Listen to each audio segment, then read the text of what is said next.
हरे कृष्णा। आज के वीडियो में मैं बात करूंगी जिनका चंद्रमा उत्तरा आषाढ़ा नक्षत्र में होता है, ये लोग किस तरह के होते हैं, इनकी पर्सनालिटी कैसी होती है, इनके रिलेशनशिप कैसे होते हैं और इनका करियर कैसा होता है।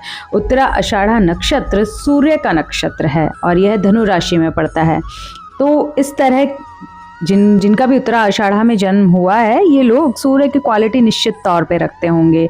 उत्तरा आषाढ़ा नक्षत्र को यूनिवर्सल स्टार ऑफ विक्ट्री भी कहा गया है। देवताओं का नक्षत्र है, इसलिए इस तरह के लोग धर्म और सत्य की बात करते हैं। इन लोगों में लीडरशिप की क्वालिटी भी बहुत अच्छी होती है। सत्य निष्ठा और न्याय प्रिय होना, धैर्यवान होना, बिना जल्दबाजी किए कठिन से कठिन परेशानियों को सुलझा लेना, बातचीत करके किसी भी चीज़ का सॉल्यूशन निकालना, थोड़े से पर ज़िद्दी भी होना, यह सब इनकी क्वालिटीज़ होती है। जैसे सूर्य सुबह आता है और शाम को डूब जाता है, ऐसे ही इनके जीवन में भी अप एंड डाउन्स चलते रहते हैं, पर लाइफ में धीरे धीरे स्टेबिलिटी इन लोगों के आने लगती है। कभी कभी ज़रूरत से ज़्यादा रिस्पॉन्सिबिलिटी लेते हैं, क्योंकि सूर्य पिता का भी एक प्रतीक है, तो पिता की क्वालिटीज़ भी इन लोगों में होती हैं। ज़्यादा रिस्पॉन्सिबिलिटी लेते हैं, हार्ड वर्क करते हैं और इन रिस्पॉन्सिबिलिटी को निभाते भी पूरे अच्छे तरीके से हैं। साफ दिल के होते हैं, लोगों के प्रति लॉयल भी बहुत होते हैं ये लोग।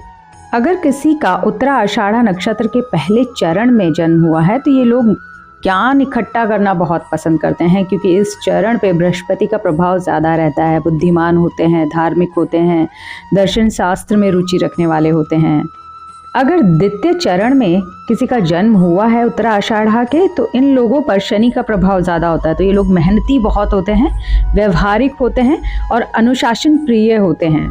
इसी तरह अगर किसी का जन्म उत्तरा आषाढ़ा नक्षत्र के तृतीय पद में हुआ है, तो ये लोग संघर्षशील वाले होते हैं, पराक्रमी होते हैं और दृढ़ इच्छा शक्ति वाले होते हैं, क्योंकि इस चरण पर भी शनि देव का प्रभाव बहुत होता है। चौथे चरण में अगर किसी का जन्म हुआ है, तो इन लोगों पर बृहस्पति देव का प्रभाव ज़्यादा रहता है और ये लोग सुंदर होते हैं, प्रेम को पसंद करते हैं, सौम्य स्वभाव के होते हैं।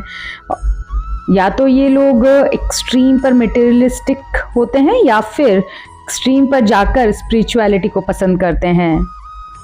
अगर इस नक्षत्र के जातकों के करियर के बारे में बात की जाए, तो इन्हें गवर्नमेंट से अच्छे लाभ प्राप्त होते हैं। तो ये गवर्नमेंट से जुड़ा हुआ कोई ना कोई कार्य ज़रूर करते हैं, एनजीओ से रिलेटेड काम करते हैं, रिसर्चर हो जाते हैं। ये सूर्य की क्वालिटी रखते हैं, तो जज और लॉयर वाली बातें भी इनके अंदर हो सकती हैं। मनोवैज्ञानिक अच्छे होते हैं, ज्योतिष हो सकते हैं।